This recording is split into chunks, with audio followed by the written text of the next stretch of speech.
Hi, this is Ilko from keypiano.com, and today I want to teach you how to sight read chords, and then specifically the primary and secondary chords of a key. Before we start, there are a few important things that you already need to know. First of all, you need to be able to recognize the key signature and then immediately know already what the primary and secondary chords of that key are. Secondly, you need to be able to name single notes either on the treble clef or on the bass clef. And the third thing that you should be able to recognize instantly are intervals.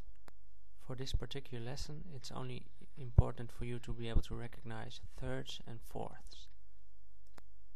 If you still need to brush up on one of those three things I just mentioned, you can check out my other videos on sight reading. Otherwise, let's start. Let's have a look at the three chords that I've drawn for you. It's very easy to recognize if a chord is in root position, first inversion or second inversion.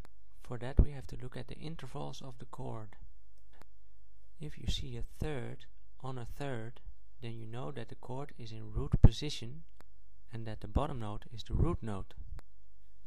If you see a fourth on top of a third, then you know the chord is in first inversion and that the top note is the root note.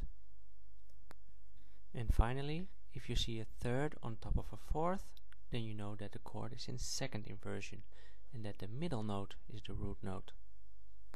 With that information, there's actually only one note that you need to identify of that chord.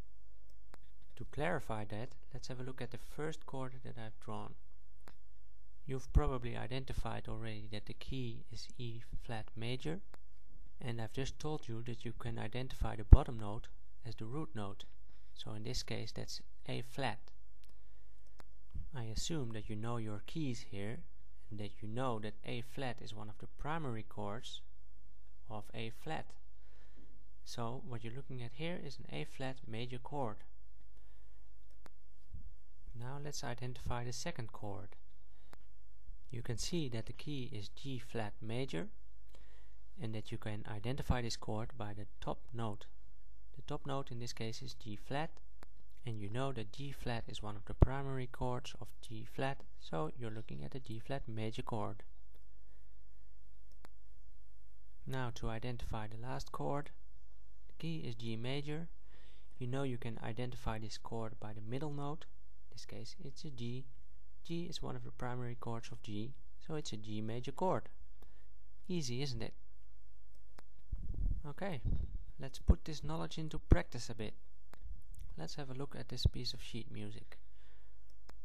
How many chords in this piece of sheet music can you identify quickly with the method I just explained to you? Let me show you. As you can see, almost all the chords in this piece have the characteristics that I just told you. So even without having seen this piece of sheet music before, it should make it fairly easy to be able to sight read it instantly. Okay, let's write in the chord names as well. Using this method, can you come to the same conclusion? I hope so. I also hope that you've noticed something else.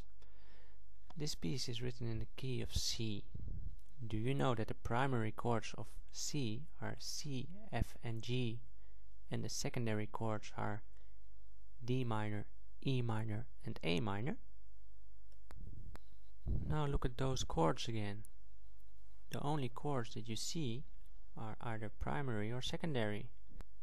You don't see any chords that don't belong to this key, and that happens very often in sheet music. Chords are actually the building blocks of harmony. Well, that's it for now. I hope you enjoyed it and I hope to see you soon. Bye bye.